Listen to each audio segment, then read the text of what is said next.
ஒரு குவளை தண்ணீருக்காக சிவபெருமான் ஏன் ஒரு ஏழை பெண்ணின் குடிசை வாசலில் வந்து நின்றார்? ஒரு ஊரில் கடும் வறட்சி, ஆறுகள் வற்றிவிட்டன. மக்கள் அனைவரும் மழை வேண்டி யாகம் செய்தனர்.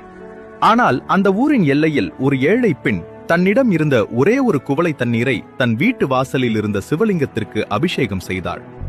அப்போது அங்கே ஒரு முதியவர் தாகத்தால் துடித்தபடி வந்தார். தாயே, தாகமாக உள்ளது, குடிக்க கொஞ்சம் தண்ணீர் தருவாயா?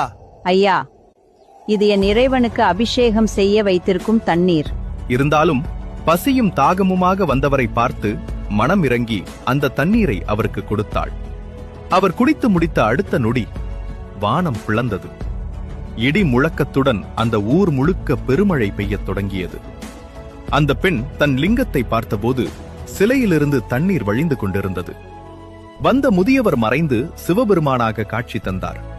தாயே, நீ கல்லுக்கு செய்த அபிஷேகத்தை விட ஒரு உயிருக்கு செய்த தர்மத்தையே நான் பெரிதாக கருதினேன். சிவபெருமான் அபிஷேக பிரியர்தான்.